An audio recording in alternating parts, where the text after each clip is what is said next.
Boa noite a todos, sejam todos bem-vindos a mais um estudo pelo EPT. Hoje nós vamos estudar o item A Nova Viagem de Kardec a Bordeaux, em 1862, na página 244. Então, antes de iniciar nossos estudos, vamos fazer a nossa prece, pedindo à espiritualidade amiga que esteja conosco, nos auxiliando nos nossos entendimentos, na busca pela compreensão da doutrina espírita, de todos esses fatos que aconteceram durante e após a vida de Kardec, que nossos mentores também possam estar conosco, que seja um estudo fraterno, fundamentado na colaboração, na compreensão, no respeito.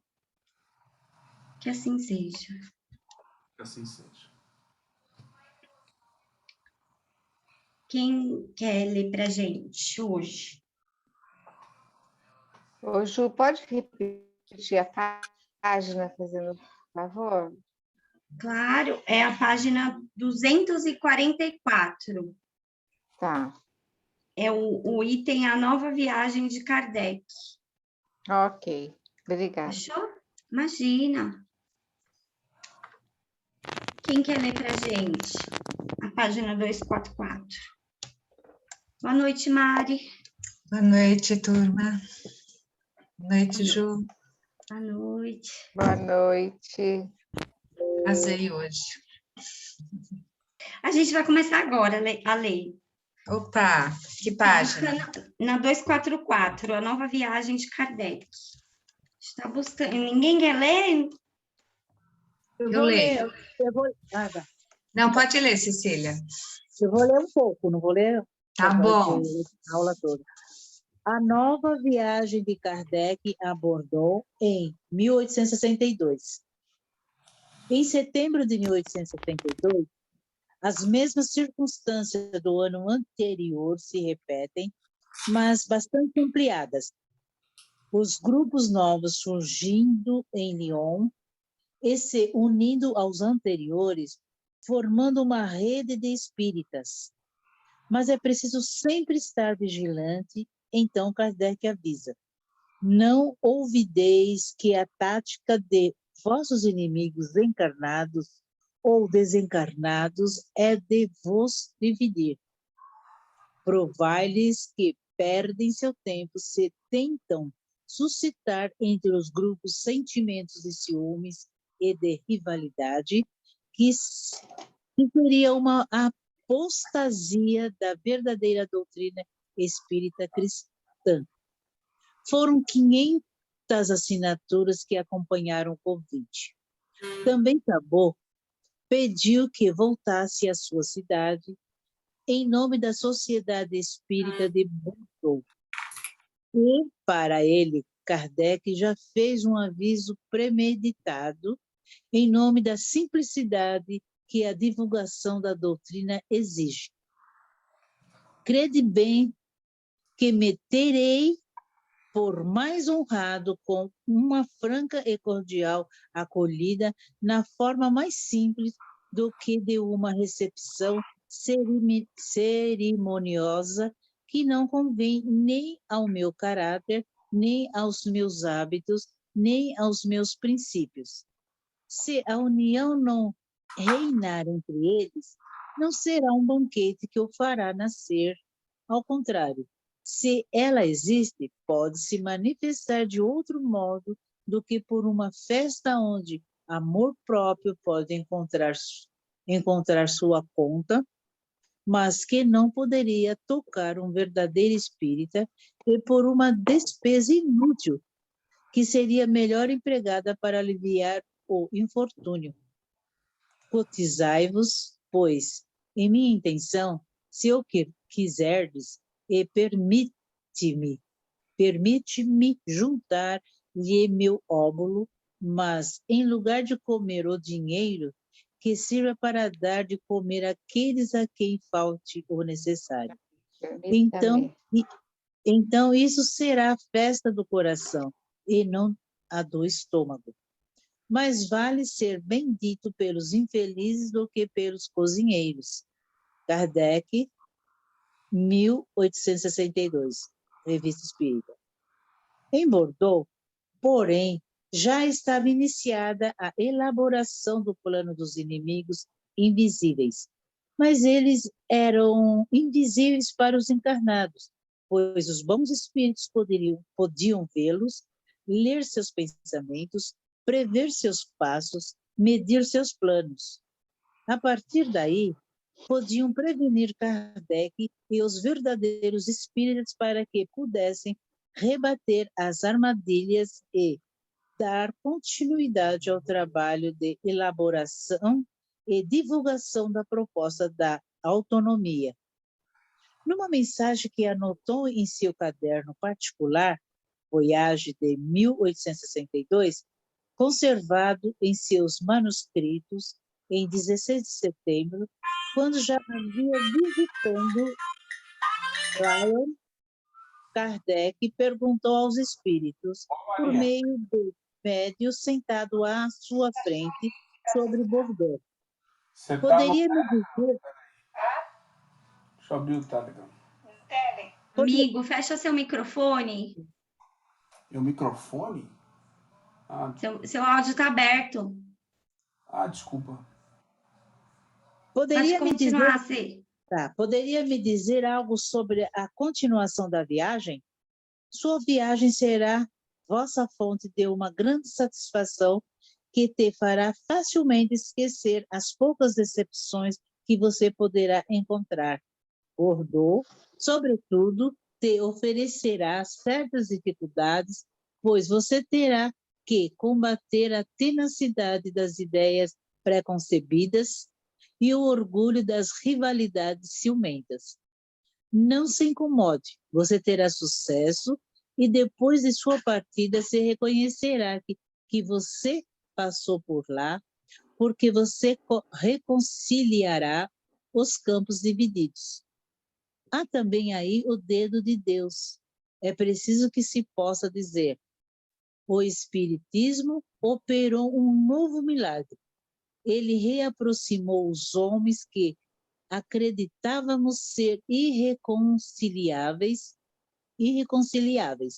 A fé profunda de sabor é a alavanca sobre a qual você deve se apoiar. Os bons espíritos estavam constantemente chamando a atenção de todos os espíritas em relação ao assédio dos espíritos falsos profetas, conclamando a que todos ficassem atentos, pois, observando os movimentos dos dois mundos, estava claro a cruzada contra o espiritismo do mundo espiritual. Pelos adversários natos de toda a doutrina progressiva e emancipadora, juntando-se uma cruzada espiritual dirigida por todos os espíritos pseudo-sábios, falsos grandes homens, falsos religiosos e falsos irmãos de erraticidade, unidos aos do mundo físico, fazendo causa comum com os inimigos terrestres por meio dessa multidão de médios fanatizados por eles e aos quais ditam tantas elucubrações mentirosas. Quem psicografou a mensagem foi o vice-presidente da Sociedade Parisiense, Alice Dumbel, 1816-1866, pelo espírito Erasto, discípulo de Paulo de Tarso. Outro aviso importante do espírito foi: não julguei jamais uma comunicação medianímica em razão do nome do qual está assinada, mas somente pelo seu valor intrínseco, pois iriam surgir publicações de origem suspeita e tende por certo que mais de uma foi elaborada nos campos inimigos do mundo visível ou do mundo invisível, tendo em vista lançar entre vós tochas de discórdia. Kardec, Revista Espírita, 1863, dezembro, página 18. E como agir com esses desviadores de caminho? A resposta é direta.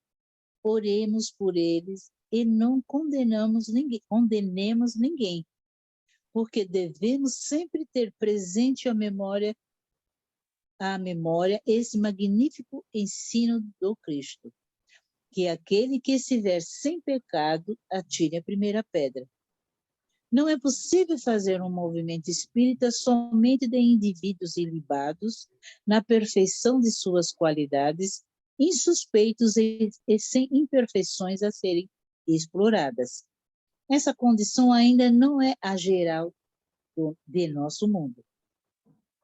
Não é que venha vos recomendar que de não abrir fileiras, senão aos cordeiros sem mácula e às vitelas brancas. Não, porque, mais do que todos os outros, os pecadores têm o direito de encontrar entre vós um refúgio contra as suas próprias imperfeições. Mas aqueles dos quais vos convido a desconfiar são esses hipócritas perigosos aos quais, à primeira vista, se está tentando a conceder toda a confiança. A esses hipócritas da encarnação reúne os hipócritas da erraticidade e vereis, meus caros amigos, quanto tenho razão de vos aconselhar a agir doravante com uma reserva extrema e vos guardar de toda imprudência e de todo o entusiasmo irrefletido. Eu vos disse, estáis num momento de crise, tornando mais difícil pela malevolência, mas do qual sereis mais forte com a firmeza e a perseverança. Estava ocorrendo uma crise, um embate no movimento espírita, o conflito entre verdade libertadora e a hipocrisia dos apegados do velho mundo. Assim concluiu Erasto. Este conflito é inevitável, porque o homem está maculado de muito orgulho e de egoísmo para aceitar, sem oposição, uma verdade nova qualquer. Digo mesmo que esse conflito é necessário, porque é o choque de ideias que estraga as ideias falsas e faz ressaltar a força daquelas que existem. No meio dessa avalanche de mediocridade, de impossibilidades e de utopias irrealizáveis, a verdade esplêndida desabrochará em sua grandeza e sua majestade. Fala alguma coisa ou continuo? Eu acho que vale a pena comentar esse final, né, de que, interessante, né? Mesmo que esse conflito é necessário, porque é o choque de ideias que estraga as ideias falsas. Ou seja, eu acho que isso aqui passa por aquilo que a gente fala. Não agir é agir, né? Ou seja, você não fazer o bem e dizer o que é o que é, digamos assim, segundo nós sabemos, aprendemos no Espiritismo, como a coisa funciona, como é, por mais que isso vá contra certas ideias, não fazer o bem é fazer o mal. Então, você não dizer, não confrontar, não falar, é você, então, deixar que ocorra qualquer outra situação, inclusive a situação da pessoa se apegar a ideias falsas, continuar se apegando a ideias falsas. Né? Então, a ação é necessário no bem. Né? Então, no caso dessas ideias, é melhor ter um conflito e fazer com que as ideias falsas apareçam do que a gente não falar nada. Aberto. Eu não. Tá dando... Não, não é o seu, é alguém que está com o microfone aberto e está dando interferência no que você está falando. Eu vou emudecer todo mundo. Todo mundo que não somos nós. Acho que agora foi. Pronto. Tá. Então,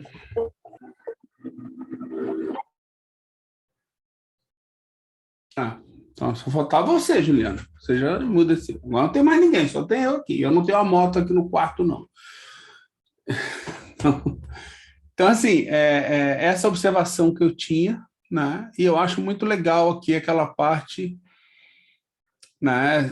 Esses dois argumentos aqui. Não julguei jamais uma comunicação mediúnica em razão do nome Erastus, né? Do qual está assinada, mas somente pelo seu valor intrínseco. É uma outra fala que nos alerta, né? Sobre essa questão dos espíritos que se apresentam, né? Então, o que vale é o valor da mensagem, não quem mandou a mensagem. É um outro lembrete que a gente tem aqui, Kardec deu de outra forma para a gente. E logo depois... Oi. Não, é isso que eu ia falar, é pelo teor e não pela assinatura, né? E não por quem é. Então, não interessa saber quem é, não interessa quem mandou, interessa que a mensagem é válida para todo, né? Os espíritos mandaram a mensagem e ela tem sua validade por esse valor. Não porque um também mandou, né? Aquela velha história, ele não é esse o ponto aqui. Né? O ponto da autoridade, né? De você aceitar pela autoridade, imagino, né? Foi fulano que mandou e ele é muito importante, não sei o quê, temos que aceitar, porque é muito fácil você, como a gente está cansado de ver aí no movimento espírita, você sair de todo tipo de mensagem, né? De todos os jeitos. E a outra fase que é legal é essa outra aqui, né? Não é possível fazer um movimento espírita somente de indivíduos ilibados, na perfeição de suas qualidades, insuspeitos e sem imperfeições a serem exploradas. Né? Quer dizer, acho que é interessante a gente nunca esquecer disso, né? Que nós não poderemos nunca construir nenhum movimento, nenhuma reunião, nenhum grupo aonde tenhamos perfeição. Então, a gente tem que ser mais... Satiro. Oi, Milena, fala. Oi, essa parte aí me chamou bastante atenção, porque a gente vê muito acontecendo isso, né? As pessoas sendo tiradas de reuniões, de trabalhos, por conta de uma doença, uma depressão, às vezes até um câncer. Quando a pessoa está mais precisando de apoio, lógico, né? Que a gente não pode fazer tudo. Quando a pessoa está com uma doença física mesmo, assim, precisa resguardar as energias para muita coisa, né? Não, mas você está ali no seu cantinho, né? Contribuindo de alguma forma, sendo acolhido. Eu acho importantíssimo, né? Não, e a gente vê tanta gente sendo suspensa de trabalho por conta disso. É isso que eu ia falar. Suspenso. Eu fico, meu Deus... Qualquer nível, infelizmente tem muita gente aí, né? A gente ouve falar ainda, tanto que são voluntários que estão juntos no trabalho no centro e são suspensos, são tirados do voluntariado, e quanto a alguns que eu ouvi falar que são expulsos, né? Simplesmente não são aceitos no centro, e todo mundo se volta contra eles ou faz com que eles se retirem. Cadê o Roberto aí para contar essas histórias todas que ele tem lá em Santos? Tem várias, eu também tenho algumas. Eu tenho algumas também de atendimento fraterno, sabe? Pois são horríveis. Porque as ideias não batem. Esses são os espíritas que a gente tem hoje em boa parte dos centros espíritas, porque eu já vi essa história acontecer em dezenas de centros espíritas. Se eu parar para lembrar, eu vou citar aqui uns 10, pelo menos, para vocês. Que aconteceram. Até não vi no meu ainda não, embora... Porque se for assim, ninguém pode, né? Porque ninguém... Não, se for assim, ninguém pode. É o que eu acho também, entendeu? Então, só o negócio. E, sim, acho que não sei vocês, mas eu já fui, como se diz, intimidado, né? É porque eu sou descarado mesmo e... Eu estou sendo. Finjo que não ouço, entendeu? Eu sou descarado. Eu estou sendo. Finjo que não ouço, e aí as coisas mudam, ou eu me mudo também, como já aconteceu. Eu já tive chance de me mudar, falar, é um prazer, estou saindo fora, não dá para estudar com vocês, agradeço aí, tchau. Vou embora, porque quando você não é bem-vindo, as pessoas vão te intimando e a gente não precisa disso, né? A gente vai para outro lugar. Mas esse é o tipo de gente que está no movimento espírita, que é o mesmo que está na rua. Só porque está no movimento espírita não quer dizer que a gente é santo. Né? Quer dizer, não quer dizer que a gente é santo. É por essas e outras que a gente aceita aí a participação da Juliana, né? Alguém quiser falar alguma coisa, pode. Ele fala aqui também dos hipócritas, da erraticidade e os hipócritas encarnados. Então, isso daí é para a gente pensar também, né? Porque se a gente tem esse intercâmbio com todos os níveis da escala espírita, né? Aí depende de cada um de nós, né? Então, tem esses também. E assim, eu já li esse livro do Kardec, Viagem Espírita, e eu lembro que o que me encantou muito nele foi conhecer Kardec, né? Porque eu tinha uma vontade, assim, de, caramba, né? Conhecer ele. E pelos os livros que eu tinha lido, não tinha nada ali que me mostrasse mais ainda da personalidade de Kardec, né? Nessa viagem espírita é excelente, é tão lindo de ler os discursos dele e ele junto com aquelas sociedades que estavam ali começando, ele dando instrução, as pessoas falando para ele como que estava coordenando, né, o trabalho espírita lá na cidade. Então, é muito legal de ver. E agora a gente tem as cartas de Kardec, que eu ainda não acessei nenhuma, não li nenhuma. Eu sei que está tendo um trabalho árduo de tradução e deixar disponível para a gente ler, tá? Mas eu ainda não acessei nenhuma, eu só estou com a lembrança da viagem espírita na minha mente, né? E depois que eu li esse livro, eu comecei a olhar na casa espírita que eu trabalho, que está fechada desde a segunda semana da pandemia e não tem previsão de abrir. Está todo mundo afastado e um estudo só que manteve, né, que foi do Evangelho à distância. E aí eu comecei a olhar assim, falei assim, mas por que não é daquele jeito, né? Por que não é daquele jeito? Ou alguma coisa assim, eu conseguia ver semelhança, né, de certos acolhimentos que a gente fazia com pessoas do próprio grupo, né, ou pessoas que chegavam à casa espírita pedindo ajuda. Então, eu conseguia ver isso e a gente participava de acolhimentos a pessoas, mas eu via também muitas outras coisas que, por que não tem aqui, né? Então, a importância da gente também ler esse livro, né? Eu preciso ler ele novamente, que já faz uns 4 anos que eu li, né? Preciso ler ele novamente.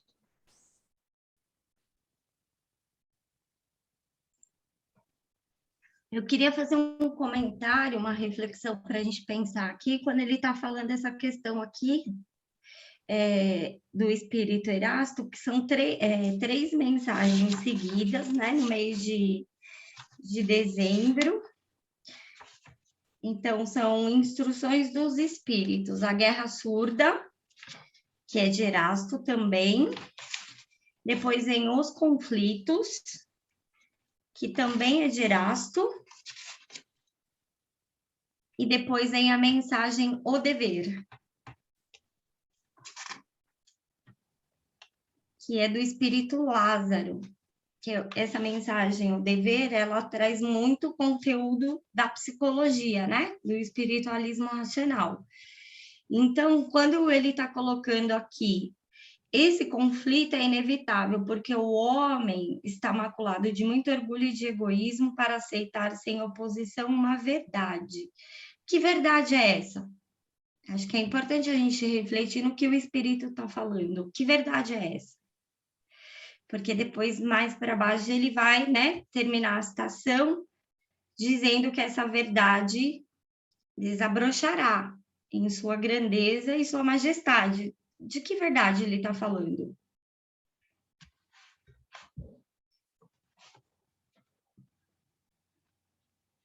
Ele fala que é uma verdade nova qualquer. Oposição, sem oposição. Uma verdade nova qualquer. Então, qualquer verdade diz que nova? A novidade, o novo atemoriza isso? Mas o que é esse novo? Ju, eu pensei que, né, diante de todo esse estudo que a gente está tendo e dessa descoberta que a gente teve das adulterações era justamente essa verdade da autonomia.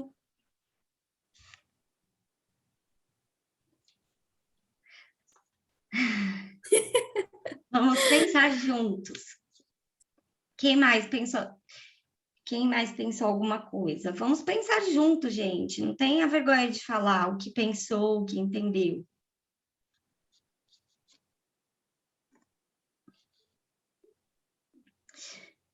Quando ele está falando aqui. Não é a verdade da doutrina espírita, da revelação, da doutrina? Não sei, pensei isso. Então, ele está falando de uma luta de ideias, não é isso? Ideias do velho mundo, que são o quê? Pessoas apegadas ao orgulho, ao egoísmo, que querem só para si. E quando ele está falando de uma nova verdade, são as verdades espirituais, porque não é isso que o Espiritismo traz. Um entendimento sobre a vida moral, sobre a vida espiritual. Por isso Kardec coloca, né, tanto no Céu e Inferno como na Gênese, que a gente está lá num período de gestação da moralidade, um período que estamos despertando para esse entendimento das verdades espirituais, que são diferentes das ideias materialistas e das ideias dogmáticas. E de pessoas que estão presas nessa busca, né, do orgulho, do egoísmo. Então, quando ele fala aqui que esse conflito é necessário, é um conflito de ideias. Porque quando entra em choque algo que você tem como uma verdade, ou algo que você tem estabelecido como uma crença, na verdade, né? E você se depara com algo que te faz refletir, te faz trazer questionamentos, buscas por respostas. É um choque ou não é? Quando a gente fala, opa, será que é? Será que não é? Né? Realmente. Eu fiquei chocada quando eu soube que eu posso escolher. Nossa, eu posso escolher? É bom, né? A gente olhar e falar, puxa, é muito bom. Eu sou livre para escolher? Puxa, eu sou livre para escolher. Esse resgate das obras, né? A Gênese como o Céu e o Inferno, autonomia, Mesmer, tudo isso chocou o movimento espírita. Não, acho que não só o brasileiro, mas também chocou o movimento espírita nacional, né, dentro desse conhecimento. Né? E há uma luta, né, de ideias, né, revoltas de ideias dentro desses assuntos, as casas espíritas, no movimento espírita em geral. Então, porque sobre o que o Espírito está falando lá na Revista Espírita? Sobre os inimigos invisíveis, sobre os que estão encarnados e desencarnados e que tentam combater essas verdades espirituais que o Espiritismo traz. Mas que verdades? Né? Vamos pensar, Deus, mas aquele Deus católico? Ou a negação de Deus materialista? Não, Deus dentro do estudo, do entendimento metafísico. Quando ele vai trazer a questão da alma, modifica-se a compreensão, o processo de reencarnação como uma necessidade para o espírito se desenvolver, a alma como uma individualidade que sobrevive. Porque, e o futuro? É o céu, é o inferno? É a condenação, é a salvação? A salvação está onde? E o corpo espiritual, né, Ju? Isso, o perispírito, né? O bem e o mal. O bem e o mal. Então... E salvar de quem e de quê? Então, aí tem as pessoas encarnadas, né, os espíritos encarnados e os desencarnados que lutam para que se continue essa vaidade, esse egoísmo, eu tenho mais direito que o outro, eu sou privilegiado, eu sou escolhido, eu sou dessa religião, eu sou de Deus e você não é. Então, o Espiritismo vem desconstruir esse entendimento. E até assim, mesmo... só a religião que salva. Você está salvo se você for religioso, se você tiver uma religião. É tudo ideia do velho mundo, né? Então, aí, por que eu parei para a gente refletir? Porque essa mensagem, né, quando eu vi a citação aqui do ano, eu me lembrei que dessas mensagens de Erasto, e essa do Lázaro do Dever, e quando ele, né, vai falar sobre isso, ele não está aqui, acho que no Nem Céu Nem Inferno, mas ele coloca uma mensagem para nós. Ele fala assim, ó: espíritas sinceros, não vos amedronteis com caos momentâneo. Não está longe o momento em que a verdade, desvencilhada dos véus com os quais querem cobri-la, sairá mais radiosa do que nunca, e em que sua claridade, inundando o mundo, fará voltarem para a sombra seus obscuros detratores, por um instante postos em evidência para sua própria confusão. Olha o que o Erasto fala. E aí ele fala assim, ó: assim, pois, meus amigos, tendes que vos defender não só contra os ataques e calúnias de vossos adversários vivos, mas também contra as manobras ainda mais perigosas dos adversários da erraticidade. Fortalecei-vos, pois, em estudo. Fortalecei em estudos sadios e, sobretudo, pela prática do amor e da caridade e a prece. Ele continua, que a gente não vai ler toda uma mensagem grande, né? É bem extensa.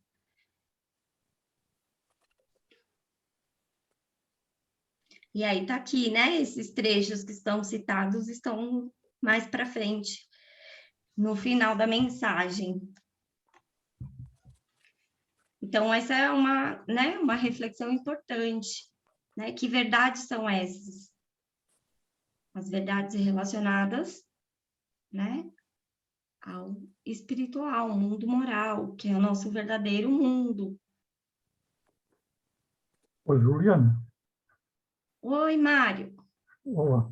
Tu achas que estas duas mensagens assinadas por Erasto são do mesmo espírito? Eu acho bem próxima a linguagem dele. Não sei pela sua tradução, a minha é essa aqui, ó. Sim. Porque muda muito, né? Eu tenho as revistas baixadas em PDF, e a tradução muda muito o sentido. Mas Às vezes até... Eu me identifico Erasto, discípulo de São Paulo, certo? E a outra identifica Erasto, só. Sim. Portanto, Erasto já do século XVI ou XVII, né? Ele que escreveu a Ética. Mas eu estou falando do conteúdo. Certo. O conteúdo, eu não estou a debater o conteúdo. Estou a dizer só que, embora o nome possa ser semelhante, o autor espiritual quer-me parecer que é diferente. Então, por isso que eu coloquei, o conteúdo é muito parecido, porque ele está falando primeiro da guerra surda, que é Erasto. Depois da mensagem dos conflitos, ele está falando sobre o mesmo conteúdo, que também é o espírito chamado Erasto. E na terceira mensagem, que é o dever, que é a mensagem do Lázaro, ele está trazendo um conteúdo diferente, que é voltado para a psicologia. Mas as duas primeiras, tanto dos conflitos como a guerra surda, ele está tratando do mesmo conteúdo, que ele está falando dos inimigos invisíveis, dos ataques que o espiritismo vem sofrendo. Certo. É sobre isso que ele está falando. Não estou a debater o conteúdo, Estou a dizer que me parece que são dois espíritos diferentes. O teor da mensagem, relevante como é manifestamente distinto entre um e outro. Sim. Não é? Portanto, a segunda, os conflitos, é muito mais fundamentada, muito mais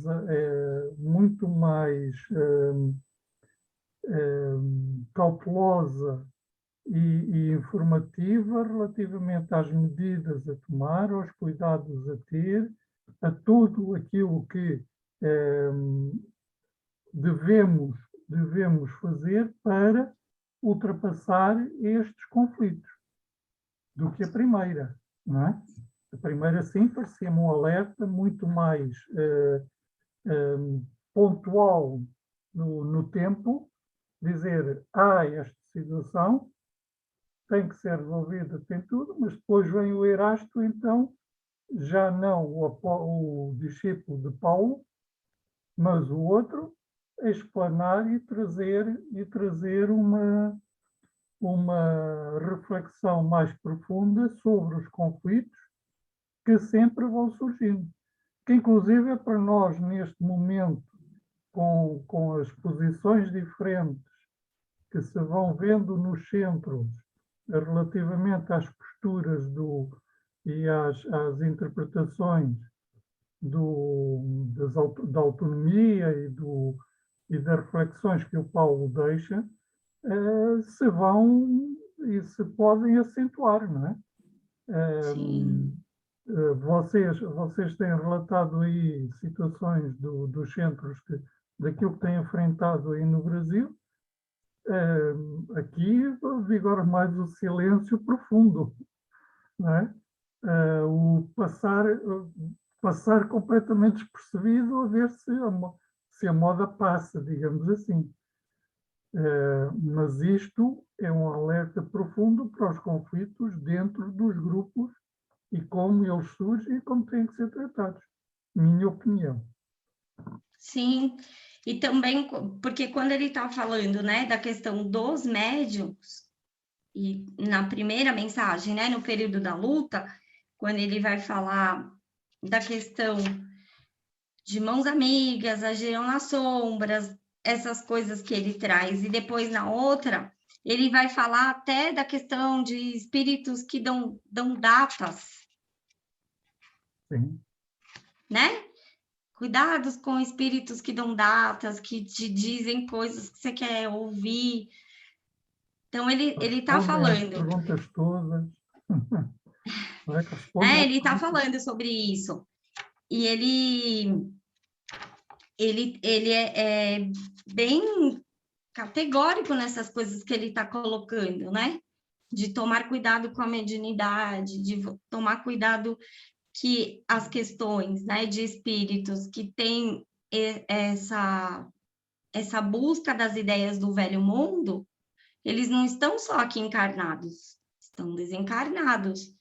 Então, ele ainda cita, né, tomem cuidado com espíritos ou com médiuns que se dizem serem enviados ou estão em missões ou trazendo uma verdade, porque quando uma verdade tem que ser revelada, ela não é feita sozinha, né? Os espíritos nunca trabalharam assim, ela é feita pela coletividade, por um trabalho de cooperação, que é o que Kardec coloca, né, no livro dos médiuns, na Gênese, em várias outras obras, mas principalmente na Gênese a gente vê ele falando, né, sobre uma solidariedade cooperativa. Ele é bem categórico, né, no primeiro capítulo, que é onde ele vai trabalhar a revelação. Sim. Então, essas 3 mensagens eu gosto bastante, eu acho que vale a pena, né, depois que puder, quem tiver a revista, dar uma lida. É em dezembro de 1863.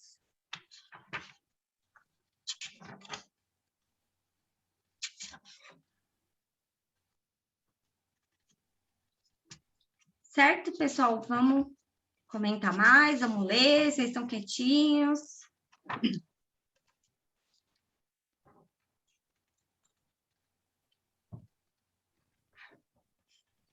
Eu posso ler um pouco. Pode ler, Rô. Tá bom. Não, eu paro, então? Você quer Se continuar? quer continuar lendo, pode ir, porque a gente vai lendo, é legal. Pode Eu continuar. quero saber se vocês querem falar alguma coisa, ou se... essa pergunta, eu falei, vocês querem continuar lendo ou vocês querem continuar falar mais alguma coisa? Eu acho que você já falou bastante para, assim, todo mundo falou que clareou, né, os comentários clareou essa parte da viagem, do espírito que nos, não, orientou, nos orienta até hoje, né? Então vamos para a queda? Vamos, A reencarnação como castigo? divino. Olha, um dos mais graves desafios dos ensinamentos dos superiores, presente na doutrina espírita, está na questão da queda do espírito. Segundo o Espiritismo, as reencarnações servem ao espírito simples e ignorantes para ele, ao enfrentar as dificuldades de cada vida, ainda submetido aos instintos, aos poucos vá despertando sua inteligência, buscando novas resoluções para os problemas que enfrenta. Quando adquire, depois de centenas de encarnações, tanto a inteligência quanto o livre-arbítrio, passa a fazer o uso das adversidades da vida como meio de desenvolver suas qualidades morais e superar suas imperfeições, caso as tenha desenvolvido. Faz isso escolhendo livremente as próprias das vidas futuras. Esse é o processo evolutivo do espírito pela mais absoluta liberdade.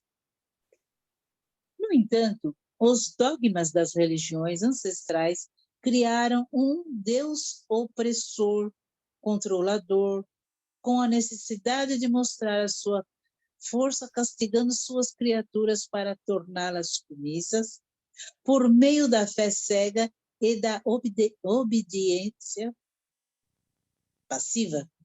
Desse modo, os homens imaginaram que, em sua origem, o espírito está como foi criado, justo e bom. Mas, ao fazer o uso da liberdade e errar, uma só vez é expulso pela ira divina e cai no mundo para pagar seus pecados. Caso erre de novo na primeira vida, será ainda mais castigado na segunda. Essa fantasia, inversão da verdade, lei universal, foi ensinada geração após geração, de forma cega, por milhares de anos.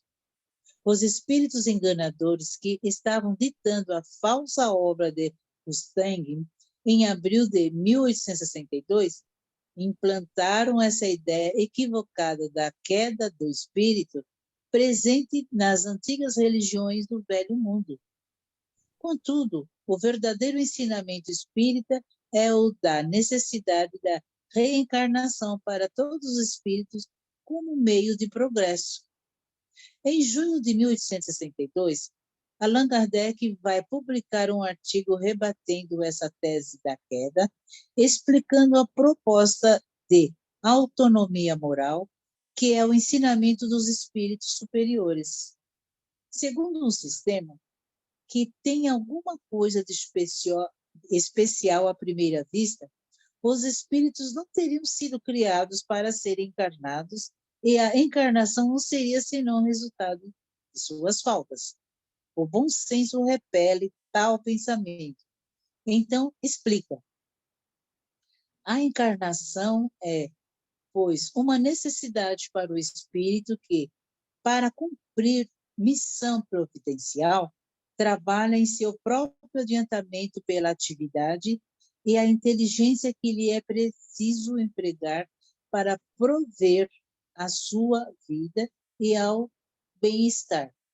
Mas a encarnação se torna uma punição quando o espírito, não tendo feito o que deve, é constrangido a recomeçar sua tarefa e multiplica suas existências corpóreas penosas pela sua própria falta. Um escolar não chega a colar seus graus senão depois de ter passado pela fieira de todas as classes. São essas classes uma punição? Não. São uma necessidade com condição indispensável do seu adiantamento, mas se, por sua preguiça, é obrigado a repeti-las, aí está a punição. Poder passar algumas delas é um mérito. Portanto, o que é verdade é que a encarnação sobre a Terra é uma punição para muitos daqueles que a habitam, porque teriam podido evitá-la, ao passo que, talvez, a dobraram, triplicaram, centuplicaram por sua falta, retardando assim a sua entrada nos mundos melhores. O que é falso é admitir, em princípio, a encarnação como um castigo. Kardec, Revista Espírita, 1863, junho. Outra questão levantada por Kardec. O espírito sendo criado simples e ignorante, com liberdade de fazer o bem ou o mal, não há queda moral para aquele que toma o mau caminho, uma vez que chega a fazer o mal que não fazia antes? E a resposta é esta. Esta proposição não é mais sustentável do que a precedente. Não há queda senão na passagem de um estado relativamente bom a um estado pior. Ora, o espírito criado simples e ignorante está, em sua origem, num estado de nulidade moral e intelectual, como a criança que acaba de nascer. Se não fez o mal, não fez, não mais o bem. Não é nem feliz nem infeliz. Age sem consciência e sem responsabilidade. Uma vez que nada tem, nada pode perder. E não pode, não mais, retrogradar. Sua responsabilidade não começa senão do momento em que se desenvolve nele o livre-arbítrio. Seu estado primitivo não é, pois, um estado de inocência inteligente e racional. Por consequência, o mal que faz, mais tarde infringido às leis de Deus, abusando das faculdades que lhe foram dadas, não é um retorno do bem ou mal, mas a consequência do mau caminho em que se empenhou. Allan Kardec, sempre avisado antecipadamente pelos bons espíritos, escreveu ao médium Percheron de Sens, na Borgonha, num de seus manuscritos inéditos. Como você, lamento ver que entre os espíritas há alguns que entendem tão pouco o objetivo e o alcance da doutrina, é que existem alguns que são mais espíritas só de nome do que de fato. Não ficamos mais surpresos quando encontramos alguém que o aceite aparentemente, muito menos por convicção do que pela esperança. Devemos também levar em conta as manobras surdas de uma classe de nossos adversários que, por meio de disserções reais ou simuladas, esperam lançar desordens nas fileiras dos seguidores. Manuscrito Sedor, Canuto, 1866. O professor Rivail precisava estar sempre atento, se desdobrando para reforçar o entendimento, ampliando e tornando mais claros os ensinamentos à medida que os espíritos se aprofundavam nas ideias, ampliando as suas explicações da teoria espírita. Então, continua. É sem dúvida útil demonstrar os verdadeiros princípios da doutrina, mas nem sempre fez isso e não faço o tempo todo? O que não menos importante é advertir as ovelhas contra os lobos que invadem o redil. Se em alguns é uma perda de boa-fé, um treinamento de fraqueza, um defeito de concepção, em muitos acredite, é um cálculo, um viés, um plano combinado de longa data e dirigido por mãos ocultas. Contra eles, o raciocínio é importante. O Espiritismo, como todas as grandes ideias, não pode ser estabelecido sem lutas, e esta é uma das provas pelas quais deve passar, e da qual emergirá triunfante e com tanto mais glória quanto a luta seja mais difícil e as dificuldades maiores. É possível esclarecer quem estiver interessado em conquistar entendimento por estar em dúvida, mas para quem tem uma segunda intenção por trás de seus propósitos, argumentos não mudam suas ideias, pois seu objetivo está em impedir que as novas e libertadoras ideias cheguem às massas. Por isso, Kardec precisava ficar atento e era avisado pelos espíritos superiores das manobras dessas mãos ocultas. Não era, porém, nada fácil preocupar-se com tantos detalhes, tantas tarefas concentradas num tempo limitado.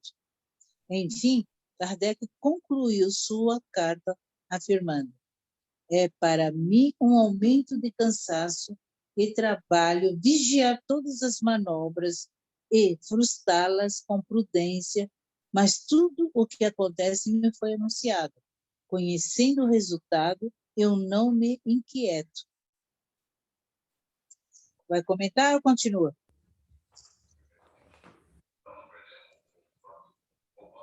Alguém quer comentar, falar um pouquinho sobre a questão da queda,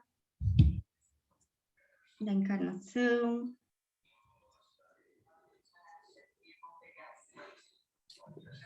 Ô, Ju, aqui é quase que confirmado, né? Mas tudo do que me acontece foi anunciado. Né? Que Kardec, ele estava sabendo do que estava acontecendo, né? E ele conseguiu ali, com um esforço de serenidade, ainda assim conduzir o espiritismo e terminar os livros que ele se propôs, né? Para deixar para a humanidade todo esse conteúdo. Acho que no livro do Wilson também tem acho que é a última mensagem, que ele conversa com uma moça, com uma senhora, e até eu me emocionei bastante quando eu li essa mensagem.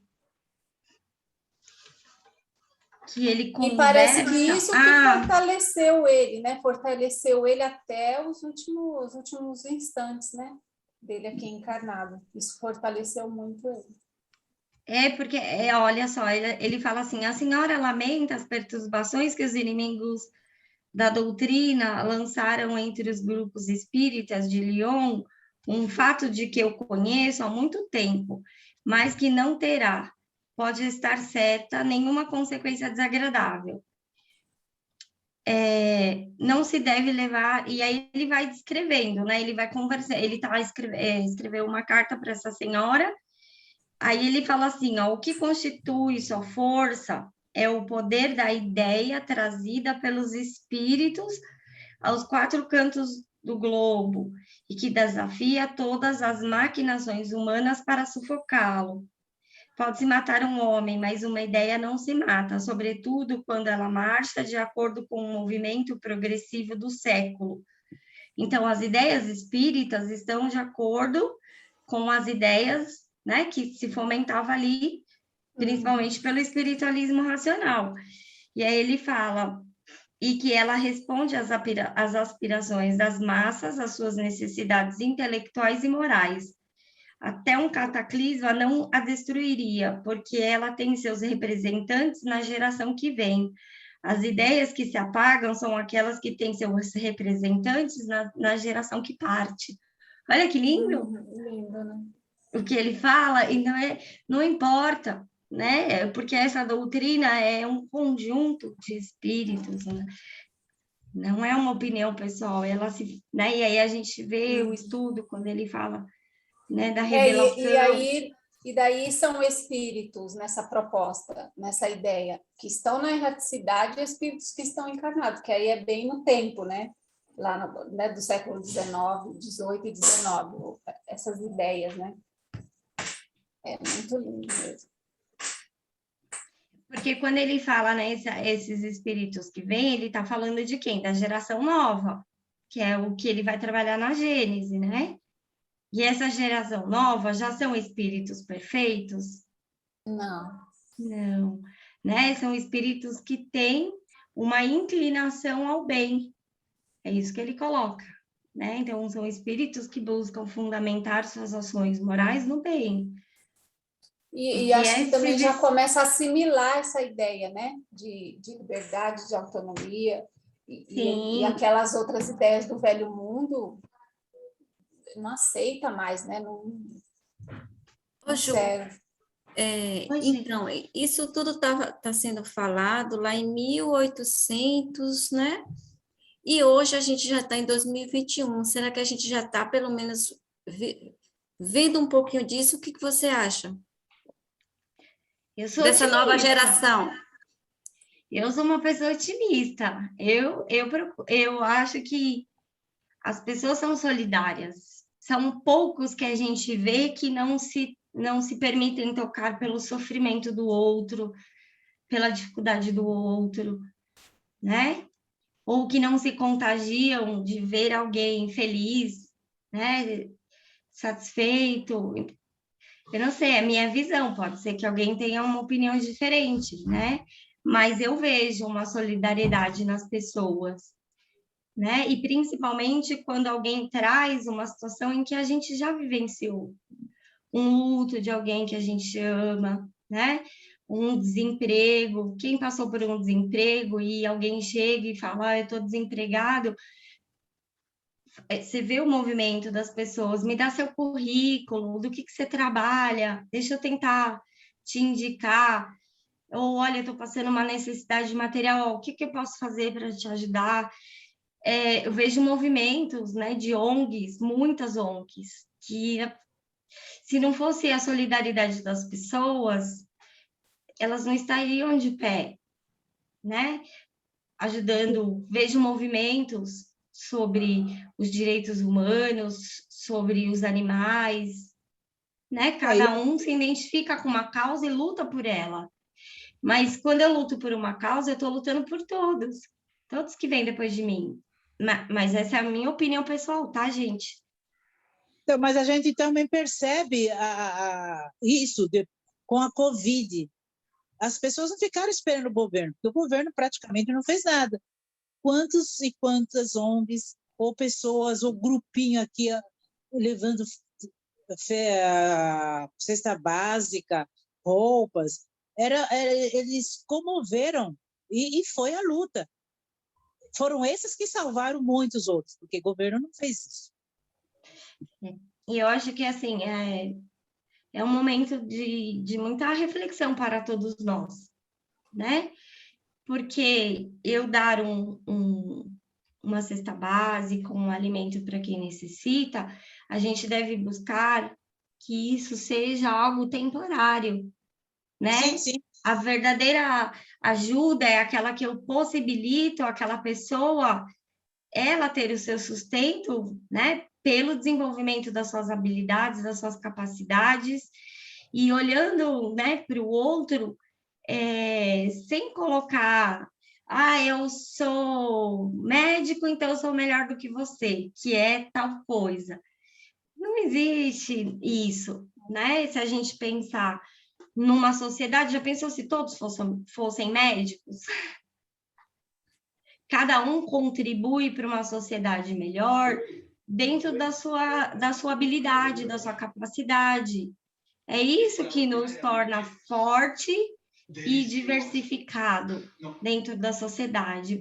E por mais que você tenha a mesma profissão, a sua especialidade ou a sua forma de trabalhar é diferente do outro, nunca vai ser igual, porque você é o único, né? Então, eu acho que isso é uma questão para a gente refletir, né? Não só na Covid, mas sempre.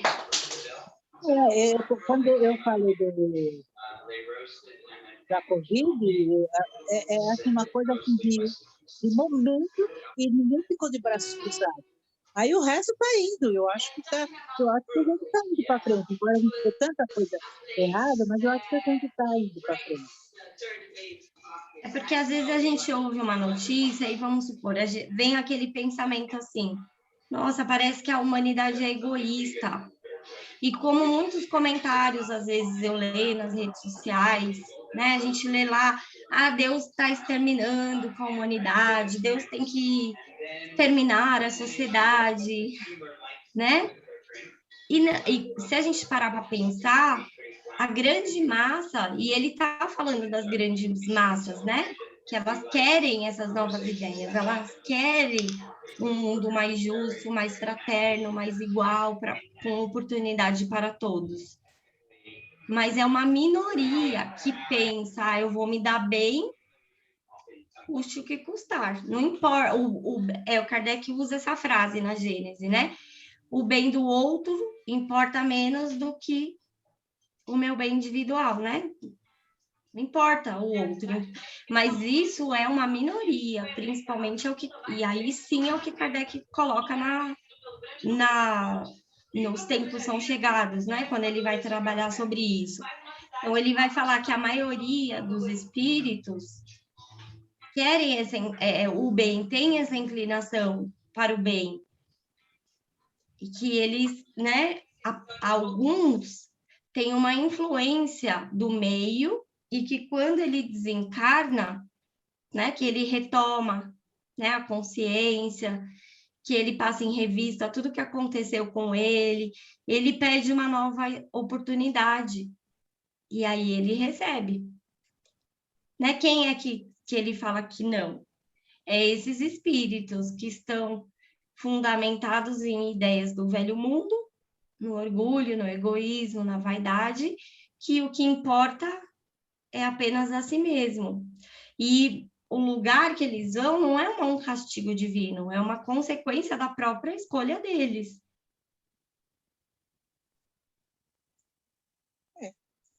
Mas não sei se mais alguém pensa diferente, né? Quer falar sua opinião? Falem, gente. Eu penso assim, a gente está onde a gente se coloca. A gente se colocou nesse patamar que eu estou, que o outro está, que você está. A gente se colocou. Se a gente for fazer uma avaliação na história da humanidade, sempre alguns subjugaram multidões, né? Que tem lá todas aquelas personalidades lá, imperador, rei. E hoje, nos nossos tempos modernos, a gente tem ainda alguns ainda, né? Tem lá a rainha, tem alguns ditadores, tem a democracia, que tem o presidente da República e outros, né? Ainda é uma pessoa subjugando de uma outra maneira muitos. E esses muitos são de pessoas melhores, para mim também. São pessoas que trabalham, pessoas melhores. Semana passada foi inventaram, né? Pelo menos eu não soube disso antes. Inventaram o Dia da Favela, né? E daí eu lembrei que quando eu tinha 6 anos eu morei por um curto período numa favela. E as pessoas ali, elas são de trabalhadoras, são de pessoas que um acolhe o outro, são pessoas que inventam lazer para, né, a comunidade ali junto, que sai fora da comunidade para buscar auxílio para toda a comunidade que está, que está, assim, a par do que está acontecendo no Brasil e no mundo, que conversa, que discute. E hoje a gente, com as redes sociais, que todo mundo fala o que pensa, se a gente buscar esses tipos de ideia, a gente vai achar um monte de gente, incontáveis pessoas falando. E nessa pandemia, artistas se reuniram para captar recursos para cestas básicas, né, para essas comunidades, e as próprias pessoas das comunidades saíram para pedir ajuda para artistas ou para empresas, porque elas chegam lá e elas apresentam algo sério. Então, mesmo esses que detêm grandes recursos, grande dinheiro, se sente sensibilizado e acaba que faz doação. Então, eu acho que é muito da gente, essa ideia de que alguns têm por ter visto uma notícia de que não, o mundo não tem jeito, a humanidade não tem jeito, é porque se pega nesses pequenos noticiários. Mas se for procurar tudo que acontece de bom na humanidade, tem até um site de notícias que é Notícias Boas, né? E daí você vai ver lá, e a gente se alimentar disso, né? E não o contrário. E a gente, nossa, em 5.000 anos de história, a gente melhorou muito, muito, muito, muito. Eu me sinto, assim, alegre, assim, de ver o quanto que a gente melhorou em 5.000 anos de história. Aí, o que acontece? Tem aqueles uns ainda, tem, né? Tanto na erraticidade como aqui encarnado. Mas nós somos a maioria. E aí, cada vez mais a gente se conscientizando dessa ideia de que nós somos livres, a ideia da autonomia, a ideia de que somos espíritos, né? E todas essas informações que a espiritualidade superior traz para nós, através do espiritismo, que é algo para a humanidade, não é para nenhum grupo restrito, é informação para a humanidade, a gente cada vez mais vai escolhendo viver melhor. Então, se a gente pensar nesses indivíduos, né, que ainda não estão no estado de compreender as verdades espirituais, mas vão despertar, assim como todos nós vamos cada vez mais despertar, né, esse interesse, essa busca por um entendimento racional, né, por um entendimento do nosso objetivo aqui na matéria. E com tantas mortes, ou com uma coisa que a gente sabe que é determinista, é a nossa morte. Não traz essa reflexão? Qual é o meu sentido de vida? Por que eu estou aqui? Traz uma reflexão mais profunda para nós, para aquele que para e reflete, né? E vai em busca dessa resposta. E aí, esse entendimento que o Espiritismo traz, né, de Deus, da alma e do futuro, essa compreensão, né, que Deus age por leis, que você sobrevive, que você é uma individualidade, Kardec vai falar que através dessa compreensão e também da perpetuidade das relações, né, dos vínculos que temos, que nascem em nós esses sentimentos de fraternidade e solidariedade. Porque se a morte me separa daqueles que eu amo, ou daqueles que eu quero bem, que sentido faz eu fazer o bem?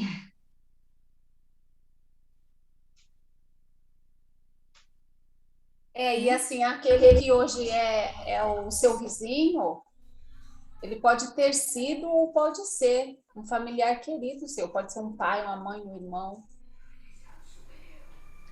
Então, e aí a importância também, né, do livro Céu e Inferno, quando Kardec fala, né, que todos temos missões, responsabilidades, cada um de acordo com o seu grau de compreensão, de entendimento, quando ele vai falar, né, sobre a questão da felicidade. Dica, Mari. Ju, eu penso o seguinte, essa questão de caminharmos para uma melhora, né?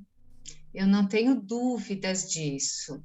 Não tenho dúvida também que todos nós somos solidários, mas acredito que a forma como estamos estruturados, socialmente falando, dificulta a nossa visão e, por conseguinte, as nossas atitudes. Muitas atitudes nossas são assim, sabe, já hábitos que a gente nem percebe mais que estão equivocados, não é? E que agora a gente está despertando para isso. Por exemplo, a desigualdade que nós vivemos, a desigualdade entre as pessoas e desigualdade social, faz com que a gente vê como boa ação a distribuição de cestas básicas, entendeu? Não estou dizendo que seja ruim, mas ainda são práticas necessárias porque a sociedade sabe? Ninguém deveria estar nessa situação. Na favela também, que eu trabalhei em escola, inserida em favelas, muitas, eles também têm ordens lá, eles vivem debaixo de regras de pessoas que não têm senso moral desenvolvido. É lógico que são pessoas boas, a maioria, mas quem manda é a minoria. Né? Então, em todo núcleo social, ainda as pessoas, ainda existe a heteronomia. Pessoas que guiam e a maioria são guiadas, mesmo a maioria sendo pessoas fraternas. Não sei se entendeu? Eu estou conseguindo me expressar. E às vezes até agindo contra aquilo que eu acredito, ou que eu gostaria de fazer. Às vezes ele não vê outro meio, né? Às vezes não vê outro meio de lidar, por conta do meio onde ele está, o entorno onde ele se encontra ali. É muito séria a questão. Então, eu penso assim, que para a gente chegar a um nível de resgate, de regeneração, todas as instituições têm que mudar ou resgatar o que já caminhava de uma forma, a escola para todos, não é verdade? As oportunidades para todos. Aí a gente fala assim, começando da educação, começando da escola, não é? Porque nos diferentes níveis que nos encontramos, a gente acha que tá fazendo bem, dando uma vaga para uma criança, entendeu? Mas a oportunidade, a escola dela, o estudo dela, o meio onde ela está, não lhe favorece a igualdade com o outro, sabe? A religião ainda domina de uma forma de submeter aquele que acredita. A família, por sua vez, não teve orientação, não dá uma orientação diferente. Porque as crianças que a gente está falando que crescem que não tiveram educação, formam famílias, não vão mudar. Não é verdade? Então, essas revoluções que estão acontecendo vão caminhar, sim, para uma mudança, e mudança, assim, determinantes para o que nós estamos esperando como regeneração aí do planeta. Com relação, Ju, ao último, eu gostaria de falar aqui, o último item, a gente fala muito e lê muito, né, nos livros do Paulo, sobre a queda e sobre a reencarnação como um castigo. Então, no meio espírita, a gente está tendo muita dificuldade de ser entendido, porque as pessoas leem ouvem e falam assim, não, mas o Espiritismo nunca viu o espírito como queda, nunca viu a reencarnação como castigo, porque a gente não fala isso. Mas no fundo do nosso viver, na nossa prática, no nosso pensar, quando uma pessoa está mal, ou a gente mesmo está mal por alguma situação, vem aquela, olha, eu devo ter feito isso, ou ela deve ter feito isso na outra encarnação. Tá pagando. É o fundo, entendeu? Não é a palavra, é o pano de fundo que nós temos, que é normal por conta de tantas encarnações que nós tivemos dentro dessa orientação de erro. Eu estou errando e Deus está vendo. Isso daí é muito vivo em nós, gente. Qual o espírita que fala, não, Deus não está nem aí comigo, ele não está vendo o que eu estou fazendo? Qual o espírita que é livre a esse ponto? Sabe? Porque nós, no fundo, no pano de fundo, a gente não saiu das velhas crenças, que Deus está vendo tudo e que se eu não fizer isso agora, na outra, quer dizer, na próxima, eu posso vir desse ou daquele jeito. Não, e Mari, É pior. lembrando assim, Mari, a gente, há quanto tempo que o Espiritismo existe? Quantas vidas nós tivemos como espírita? Pouquíssimas, talvez a primeira. Talvez a primeira, ou segunda, entendeu? Como eu sou jovem, talvez eu esteja na terceira, sou muito jovem. Segunda, né? Ah, terceira. Para mim é a primeira. Então, Eu ia assim, falar que a minha é a segunda. a gente tá errado. Aí essas ideias que a gente sabe que são normais para as outras religiões, todas, não só o catolicismo, todas as religiões ancestrais. Então, olha só, nós estamos vivendo com religiões já há milhares de vidas. Milênios depois que a gente já conquistou a inteligência, já Então, conquistou então essas ideias, elas nos acompanham há milhares de vidas já. Da queda, da questão de reencarnar por castigo. Lembra lá no budismo? Olha, você, cuidado, senão você vai voltar aí um porquinho, entendeu? Você vai retroceder, vai voltar um porquinho, entendeu? Então vai voltar um gafanhoto.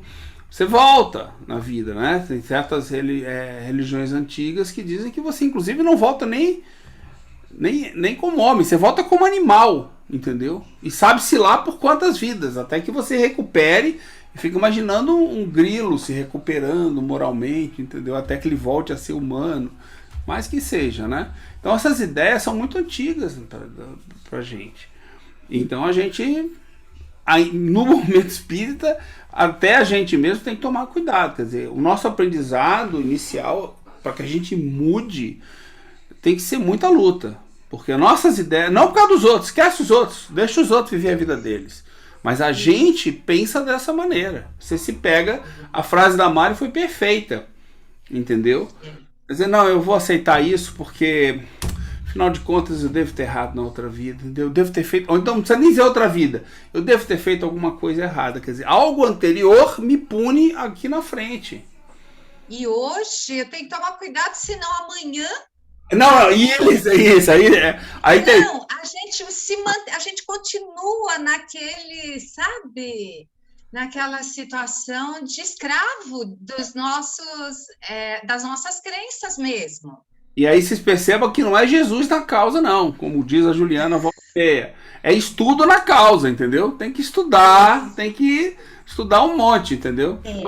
Mas a outra questão que é importante a gente pensar, essas ideias são frutos da adulteração que a doutrina espírita sofreu. Sim. Né? Isso é uma questão importante. Dentro do movimento, né, Ju? Dentro do movimento espírita, né? Que a gente vai ver na semana que vem, não que é o estudo com o Arthur, mas na outra a gente vai entrar, né, na questão dos 4 evangelhos de Rustang, do diálogo da médium, né, da Emily com Kardec.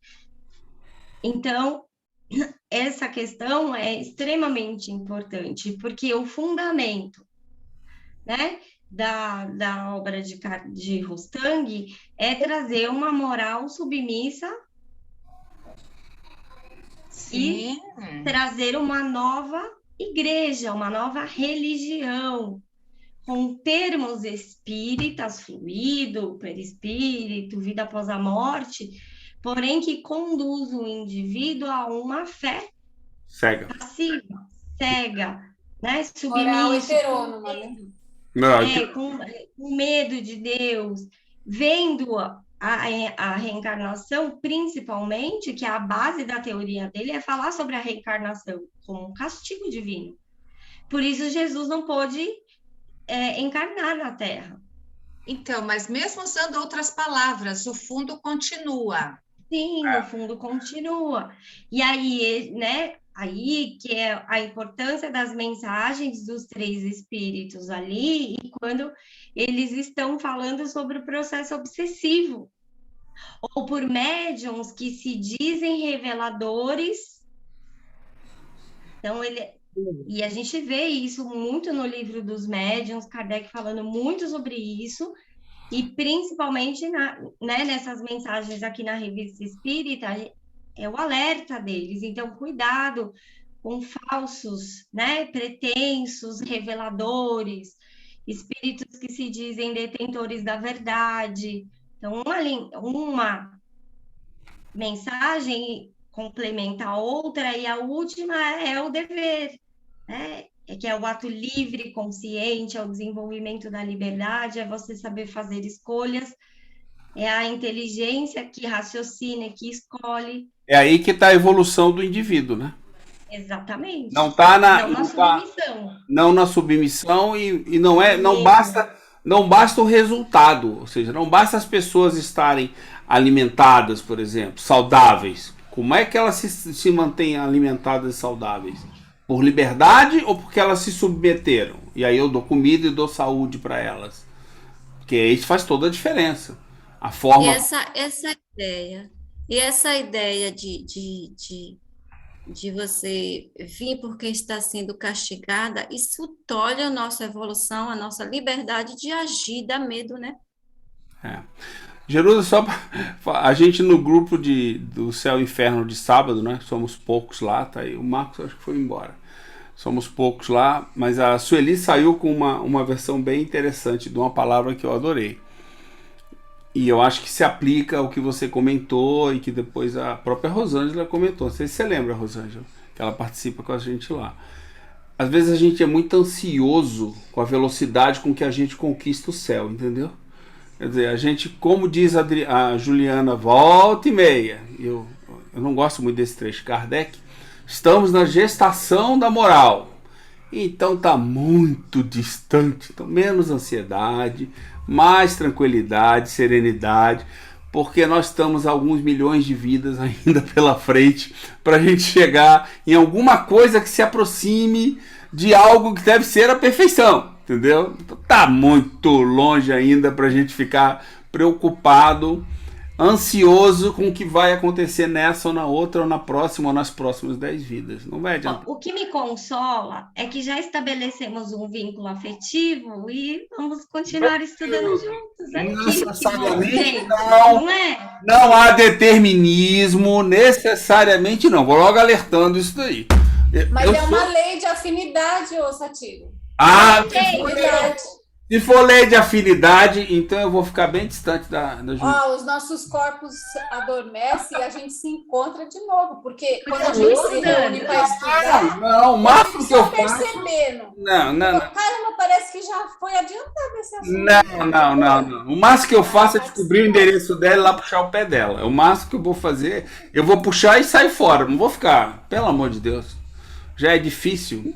Mas olha, essa ansiedade que ela falou gente, essa ideia é maravilhosa, porque toda humanidade já não saboreia e já começa, né? É verdade. Nossa, eu por exemplo, estou tendo contato com essa ideia desde 2015, né? Aí eu já consegui degustar assim, uns 10%, né? Falta 90% ainda. Então, com certeza, na próxima vida, essas ideias heterônomas do velho mundo já não vai fazer parte de mim. Com certeza. Porque, né, pelo menos o dobro de idade eu quero estar aqui. Então, né, estudando E e você tal. encarnar em missão para Aí eu vou colocando no meu subconsciente e vou exercendo, né? Na próxima vida é autonomia na cabeça.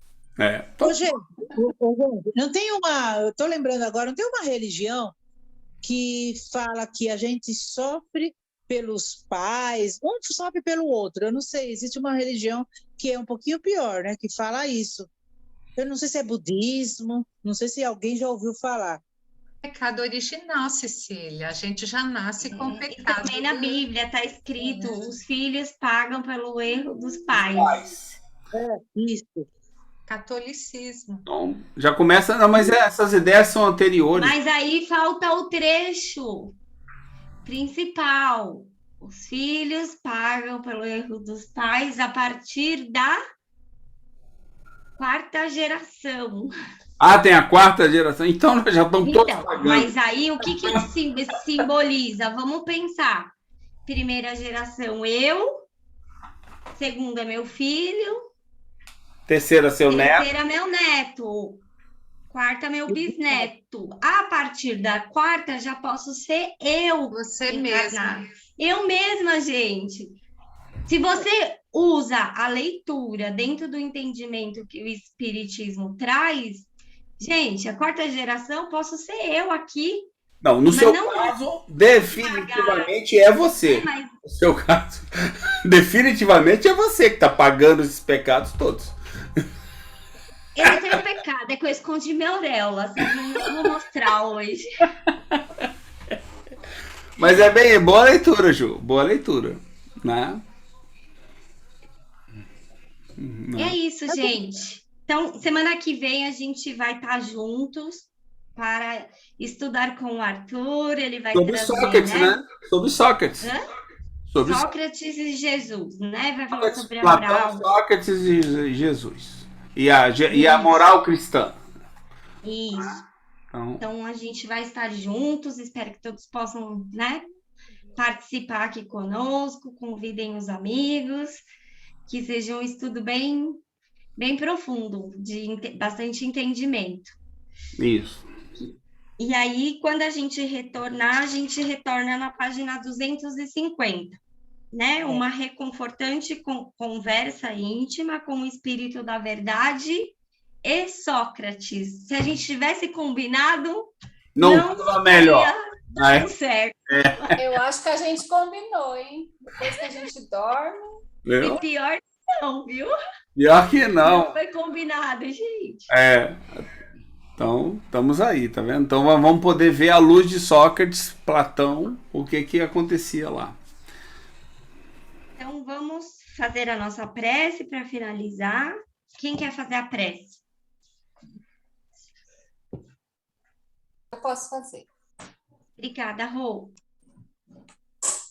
Então, nessa alegria aqui, né, da nossa reunião de estudo, agradecemos a espiritualidade amiga que sempre nos acompanha, agradecemos a presença e a contribuição de cada um de nós aqui, e agradecemos a Deus a oportunidade da vida e a oportunidade da liberdade. Nós possamos ter uma semana produtiva e um descanso, né, para o nosso corpo e uma semana de bastante trabalho, seja físico, seja intelectual, para todos nós. Assim seja. Que assim seja. Assim seja.